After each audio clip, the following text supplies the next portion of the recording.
আসসালামু আলাইকুম। আমি সুইদ বলছি কানাডা টরন্টো থেকে। বাংলাদেশ বা বাংলাদেশের বাইরে থেকে আপনারা যারা যেই যেখান থেকে দেখছেন আমাকে, সবাইকে জানাই আমার আন্তরিক শুভেচ্ছা ও অভিনন্দন।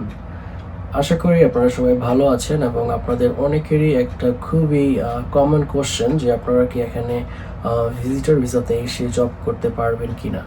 সো এই টপিকের উপরেই আজকের এই ভিডিওটা বানিয়েছি। ধৈর্য ধরে পুরো ভিডিওটা দেখবেন এবং যারা আমার চ্যানেলে নতুন, ফার্স্টে আমার চ্যানেলটা সাবস্ক্রাইব করে দেবেন, দেন নোটিফিকেশন যে বেলটা সেটাও ক্লিক করে দিন, যেন নেক্সট টাইম কোনো ভিডিও দিলে সবার আগে আপনার কাছে পৌঁছে যায়।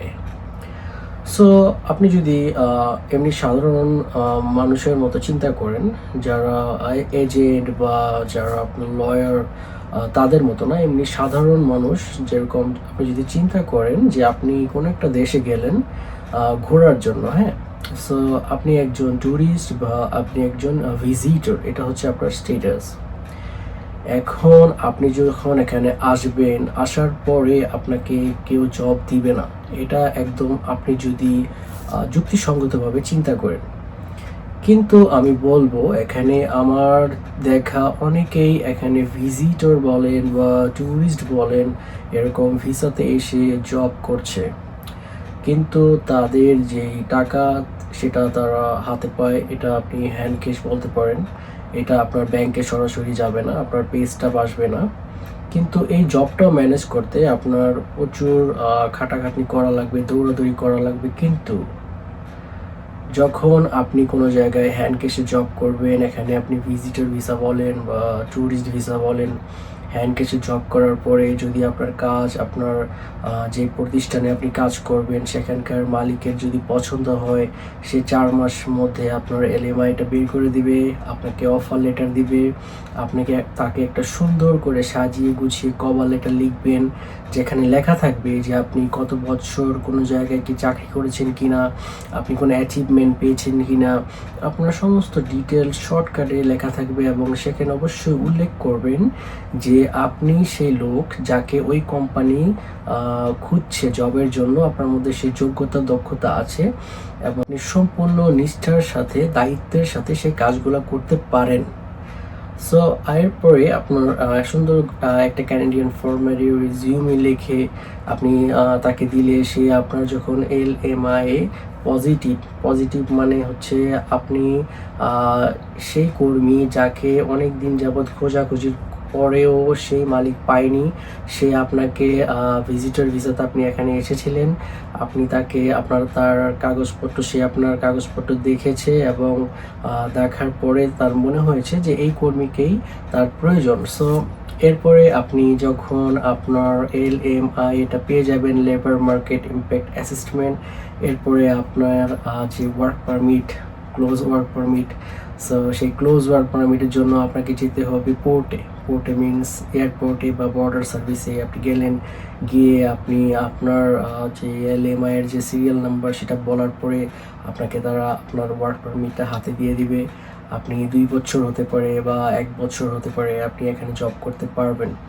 কিন্তু জিনিসটা আমি যতটুকু সহজভাবে বলেছি ততটুকু সহজ নয়। যদি আপনি এখনকার বর্তমান পরিস্থিতি চিন্তা করেন তাহলে অতটুকু সহজ নয়। কিন্তু আগে এরকম ছিল, এরকম হয়েছে।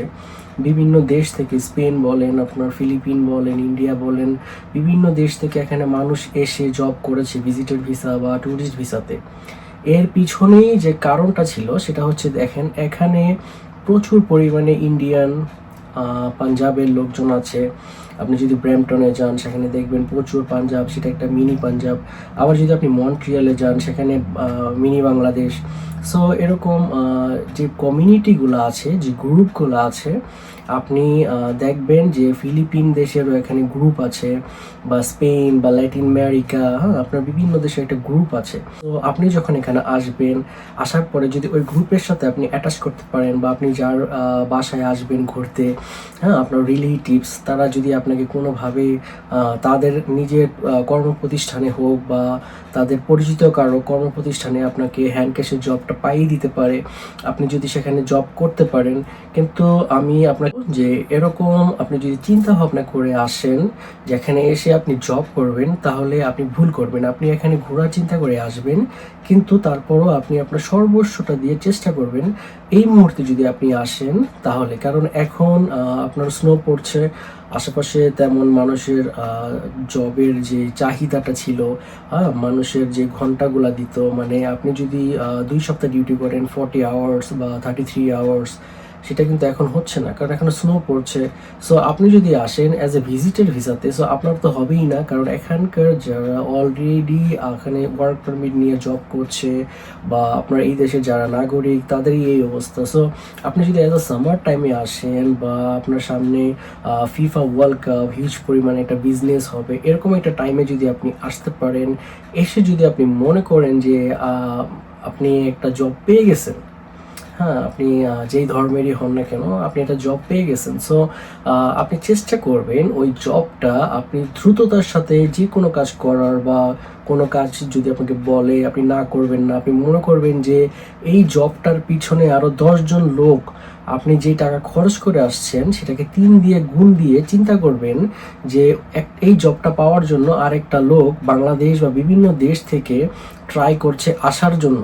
সে এই কাজটা করবে যেটা আপনি করতে চাচ্ছেন না, বা আপনি মনে করছেন যে আপনি বাংলাদেশে থাকলে এই কাজটা আপনি করতে হতো না, আপনি অনেক শিক্ষিত হতে পারেন, বা আপনি অনেক রিচ হতে পারেন, বা আপনি ওয়েল এডুকেটেড হতে পারেন। মাই ফ্রেন্ড, আপনি যে কোনো রকমের কাজ যদি এখানে এসে করতে পারেন, আপনার মালিককে যদি আপনি স্যাটিসফাইড করতে পারেন, আপনি যদি তাকে খুশি করতে পারেন, সন্তুষ্ট করতে পারেন যে আপনি খুবই লয়াল একজন মানুষ, আপনি খুবই রেসপন্সিবিলিটি নিয়ে কাজ করেন, হ্যাঁ, সো আপনার মানুষ চাইলে কি না করতে পারে। চাঁদে চলে গেছে, হ্যাঁ, দূর দূর পর্যন্ত কোন জায়গায় কোন গ্রহ নক্ষত্র আছে সব বের করে ফেলাইছে, মঙ্গল গ্রহে অ্যাপার্টমেন্ট করে ফেলাইতেছে। সো এটা এলএমআই পাওয়া তো এটা একটা সামান্য ব্যাপার, হ্যাঁ। আর সৃষ্টিকর্তা যার সাথে থাকে, যারা সাহায্য করে, তার কেউ ফালাইতে পারে না।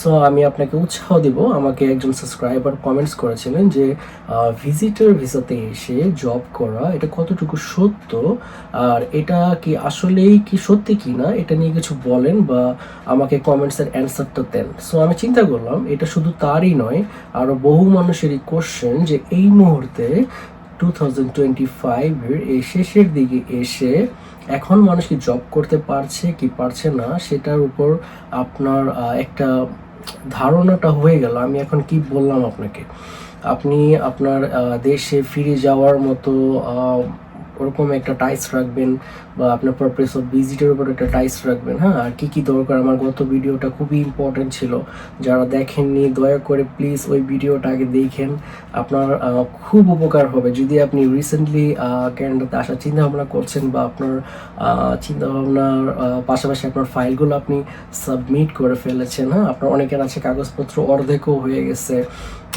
So thanks for watching my video. দেখা হবে পরের ভিডিওতে। ভিডিওটা ভালো লাগলে অবশ্যই একটা লাইক করে দিন, আর কমেন্টসে আপনার যদি কোনো কোশ্চেন থাকে বা মতামত থাকে অবশ্যই আমাকে জানাবেন। Tata, bye bye.